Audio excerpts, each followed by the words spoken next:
And now, it's time for another Dice Tower review with Tom Vasel. Hey folks, I'm Tom Vasel, and welcome to the Dice Tower. Today we're taking a look at CV Pocket. Now, CV Pocket is a game which is based on another game from Grana called CV, which is basically your life. They also made a kind of a sequel to it called Civilizations, where you ran a civilization. But CV was a game in which you rolled dice, almost Yahtzee style, to slowly get different cards that would show what happens over the course of your life.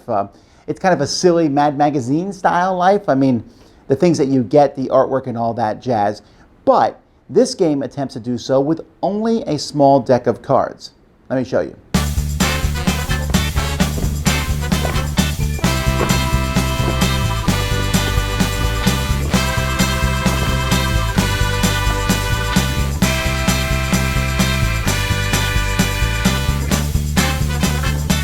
The game is made up of a small deck of cards, and some of these cards are going to be taken out of the game if you're playing with less than 3 or 4 players. And then you're going to randomly put out 3 columns of 5 cards each. And on a player's turn, their first turn, you're simply going to take a card from the bottom row. So maybe I take Rat Race. When I do that, all the cards here slide down a little bit. On my next turn, the card I take, since I chose a card with an airplane, the card I take must come from the 3rd row.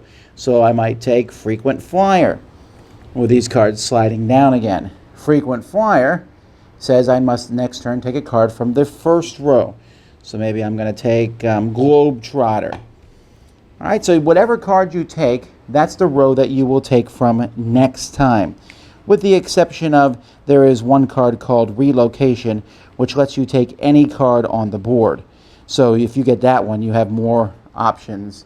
Take anything you want. Now, these cards, as you take the cards in front of you, you're going to be placing them on top of each other like this. So you can see all the different symbols that you've gotten over the course of the game.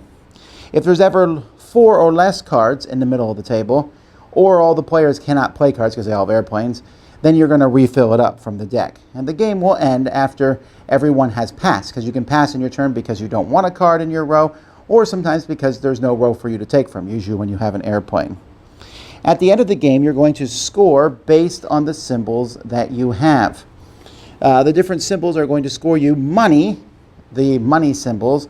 That's going to score you points equal to however many you have. So you can see if you have up 8 money, you're going to get 29 points. Science, or intellect here, the light bulbs, if you have sets of 3 are worth 7, but if you have only 2, they're worth -3. So if I have, for example, 10 of them, I would have 3 sets of 3 for 21 points, but then I would lose a point for having a single one. The purple icons, these here, you get points if you have 2 of the same. So these are not the same, but if I have big family, I have 2 here with the house and the people on it, and that will give me 5 points for each set that I have.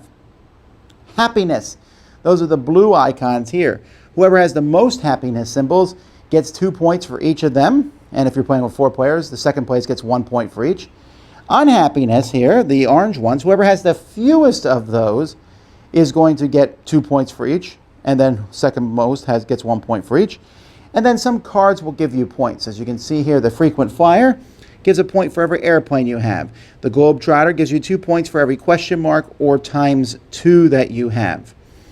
There's cards like this one here, which gives you 2 points for each set of 3 transportation symbols. 1, 3, 6, 10 for each set of the purple symbols. There's cards like the Secret Power here, which is a wild. At the end of the game, you determine what that is. And this times 2, the card played after it will double everything. That's it. You're going to use a little score sheet to add up all your points. And whoever has the most points at the end of the game is the winner. Okay, well, there you have it. That's the game. It's a really small game, and they really did a good job at a pocket game. Now, this game is silly enough. I mean, it's kind of weird, some of the things that they have in there. You know, I understand children and invent things, and then they got things like sexting, which is kind of a weird thing to have in a game. It kind of lowers the family value, I think, of the game. But what's on the card doesn't really matter, it's just the symbols on the cards. It's almost like a drafting game. You're taking a card and that card is telling you what row you'll take from next time. In a 2-player game, it's extremely strategic because you can kind of bounce around. In a 4-player game, slightly less so because the other players are going to take the cards before you can get to them. But each time you're trying to pick the card that helps you best.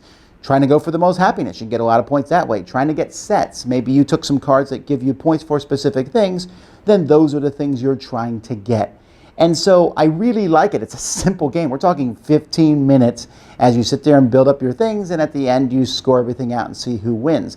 It feels like everything is pretty balanced. You can get a lot of points for science, you get a lot of points for happiness, you get a lot of points for those special bonus cards. And if you feel like you just fought it over and didn't get the right cards at the right time, set it up and play again. I think it's a really good version of this. It does a nice job at condensing CV into a game that I think a lot of people are going to like. I mean, this box is like 5 times the size of the game itself. You could take the cards out with the score sheet and put them in your pocket and carry them around. So it's just a game where you're going to make a little array of cards, count up the symbols.